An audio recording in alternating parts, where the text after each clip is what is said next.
أشهد أن لا إله إلا الله وحده لا شريك له وأشهد أن سيدنا ومولانا وحبيبنا محمدا عبده ورسوله الذي لا نبي بعده. اللهم صل وسلم وبارك على عبدك ورسولك محمد الهادي إلى دار السلام. الله الذي علم الإنسان ما لم يعلم وعلى آله وصحبه المتقين الكرام. يقول الله تعالى في كتابه الكريم: أعوذ بالله من الشيطان الرجيم وما أصابكم من مصيبة فبما كسبت أيديكم ويعفو عن كثير. أما بعد فيا أيها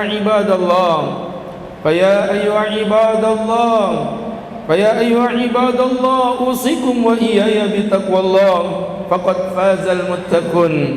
Hamba Allah sedang Jumat yang berbahagia, sungguh mengagumkan bagi mereka yang di dalam hatinya tertanam keimanan yang dahsyat.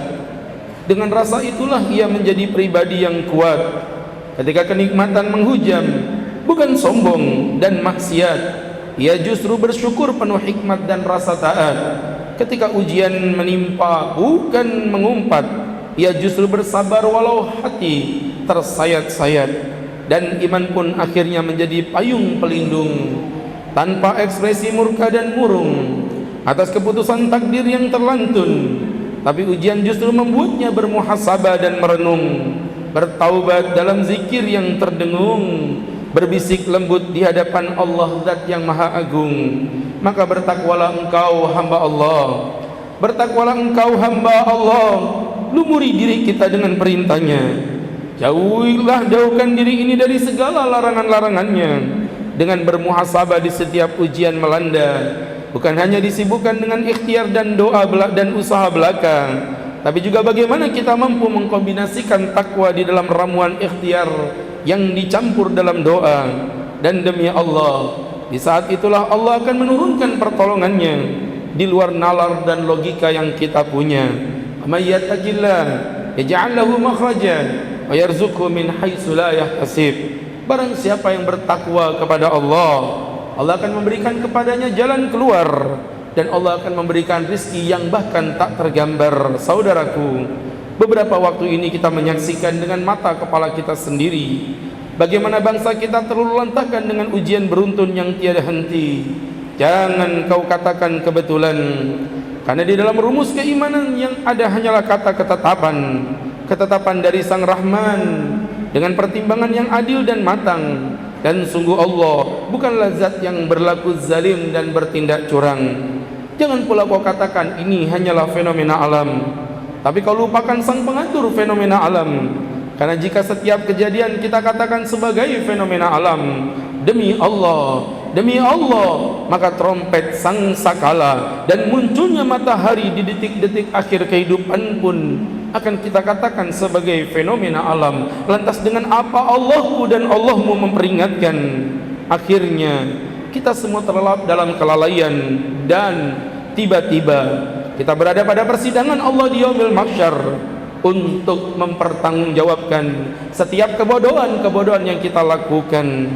Hamba Allah, semua yang terjadi, baik yang menimpa pada diri sendiri atau bahkan negara yang kita cinta, demi Allah bukanlah sebuah kebetulan. Sekali lagi, bukanlah sebuah kebetulan. Tapi hai umat Rasulullah, ini adalah hasil dari benih-benih dosa yang kita tanam. Bukankah Allah telah mengabarkan? Apakah engkau tak merenungkan? Atau apakah hati kita benar-benar terkunci dalam kesombongan? Wa ma asabakum min musibatin fabima kasabat aydikum wa ya'fu an katsir. Dan tidaklah menimpa pada kalian musibah kecuali berasal dari tangan-tangan dan kelakuan kalian sendiri, dan sungguh Allah adalah zat yang maha mengampuni atas dosa yang terlewatkan. Hamba Allah masih melapangkan kasih sayang, sedang kita masih tenggelam dalam samudera dosa yang membentang.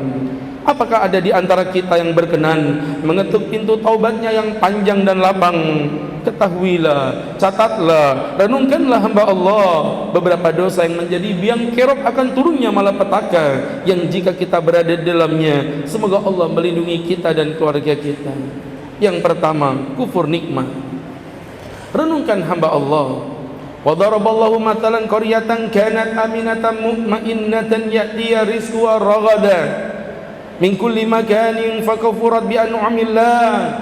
Dan ketika Allah memberikan percontohan atas suatu kampung, negeri yang aman, negeri yang tentram, yang di dalamnya Allah lapangkan rizki dari segala penjuru pelosok alam, fakafurat bi an'amillah, alih-alih mereka beriman kepada Allah, mereka justru mengkufuri nikmat Allah. Fa adzaqahallahu libasal ju'i wal khauf, maka Allah akan mencicipkan kepadanya pakaian kelaparan dan pakaian kehausan, bima kanu yasnaun, atas apa yang mereka kerjakan. Renungkan hamba Allah, betapa kota Balikpapan kita yang tercinta Allah lapangkan dahulu dengan keamanan, ketenangan, stabilitas politik dan perekonomian, rizki yang berkelimpahan dari seluruh kemudahan. Walau di tengah keterbatasan sumber daya alam, tapi apa yang kita pertontonkan di hadapan Allah dengan label Madinatul Iman pun, bahkan kita tak malu menampakkan adegan-adegan kemaksiatan. Maka sesuai ketetapan ayat yang suci, Allah turunkan rasa lapar dengan susahnya ekonomi, Allah turunkan ujian-ujian tanpa henti. Maka adakah hati yang dapat merenungi? Yang kedua, kezaliman yang bersifat masif. Ketika sogok menyogok dalam kehidupan birokrasi dianggap wajar, ketika permainan politik yang curang dianggap wajar, ketika pejabat sewenang-wenang dengan kebijakan yang tak bijak dianggap wajar, maka saat itulah Allah menurunkan kejadian alam dan wabah yang juga tak wajar. Wa ma kunna muhlikil qura illa wa ahluha dhalimun, dan tidaklah kami menurunkan sebuah ujian kepada sebuah bangsa kecuali penghuninya adalah orang-orang yang berlaku zalim. Yang ketiga, banyaknya orang kaya yang durhaka. Fa idza aradna an nuhlika qaryatan amarna mutrafiha fa fasaku fiha fa haqqo 'alaiha al-qaul fadammarnaha tadmira. Dan jika kami ingin menghancurkan suatu bangsa, maka kami biarkan orang-orang kafir, orang-orang yang kaya di dalamnya berlaku tindak kefasikan, maka kami hancurkan mereka dengan sehancur-hancurnya. Subhanallah. Ketika orang kaya makin tak memiliki sensitivitas pada orang yang lemah, ketika orang kaya makin gemar mengumbar dosa, ketika yang kaya tak mampu membayar zakat tanpa iba, maka itulah pangkal akan turunnya azab di sebuah kota. Nabi SAW bersabda, wala yamna'u zakata amwalihim illa muni'ul qutra minas sama. Dan tidaklah mereka bertindak pelit dengan tidak mengeluarkan zakat mereka, kecuali Allah akan melarang tetesan air hujan turun kepadanya. Walaulal bahaim, andai kata bukan karena hewan-hewan melata, lam yumtiru, maka sungguh Allah tak akan rela untuk menghujani mereka. Yang keempat, ketika zina, riba, mengurangi timbangan serta kecurangan merajalela. Rasulullah bersabda, lam yadharul fahisha fi qaumin qad hatta yu'linu biya ila fashafihim ta'un wal auja allati lam takun qad madat fi aslafihim alladhi kanu madaw. Tidaklah suatu tindakan perzinahan telah masuk di sebuah wilayah dianggap biasa bahkan dilindungi, kecuali Allah akan menurunkan ta'un, penyakit tanpa obat, wal auja, rasa lapar yang tidak pernah dirasakan oleh kaum-kaum sebelum mereka. Walam yunsikul mikyala wal mizan, dan tidaklah sekelompok manusia mengurangi timbangan illa akhadhu bis sinin, kecuali mereka akan ditimpa dengan kekeringan, wa syiddatul maunati wa jawrul sultan, dan mereka akan ditimpa dengan beratnya kehidupan dan para pemimpin-pemimpin yang zalim di antara mereka. Yang kelima, dosa di atas kemaksiatan hamba Allah. Dalam hadis yang diriwayatkan oleh Al-Imam Abu Dawud, Nabi SAW mengingatkan kita, tidaklah suatu kaum yang di tengah-tengah mereka dilakukan kemaksiatan sedangkan mereka mampu mencegahnya, tapi mereka tak mampu mencegahnya, melainkan Allah akan menimpakan azab yang merata kepada mereka. Mengapa Allah menimpahkan musibah secara merata, sedangkan di antara kita masih terdapat orang-orang baik yang tak berdosa? Hamba Allah, hai umat Rasulullah, karena diamnya orang-orang yang baik terhadap kemaksiatan adalah kemaksiatan. Dan itulah makna firman Allah dalam surah Al-Anfal ayat yang ke-25, wattaqu fitnatan la tusibanna alladhina zalamu minkum khassah. Takutlah akan sebuah ujian yang Allah timpakan kepada kalian bukan hanya kepada orang-orang zalim saja, melainkan kepada setiap manusia yang ada di dalamnya. Saudaraku seiman dan setakwa, sekaranglah saatnya Balikpapan merenung, bermuhasabah, bertaubat dengan sungguh-sungguh kepada Dia yang Maha Agung. Sekarang bukan saatnya kita saling menyalahkan dan menyinggung, bukan saatnya bingung dan tak jelas arah dalam kebijakan saat musibah yang tak berujung. Teteskan air matamu, karena di hari itu air mata tak memiliki arti. Menunduk malulah engkau di hadapan Tuhanmu, karena tundukmu di hari itu tak berguna lagi. Sebelum ujian itu Allah kali lipatkan pada kita. Mari bersama-sama kembalikan diri ini kepada Sang Ilahi, hingga Allah angkat musibah ini dengan iradahnya, dan kita akan kembali seperti sedia kala.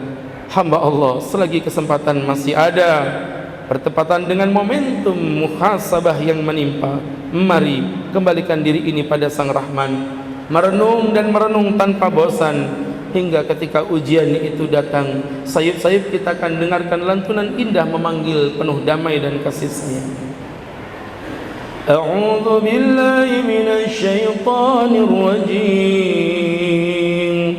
Ya ibadi, ya ibadi, يا عبادي الذين أسرفوا على أنفسهم لا تقنطوا من رحمة الله إن الله يغفر الذنوب جميعا إنه هو الغفور الرحيم.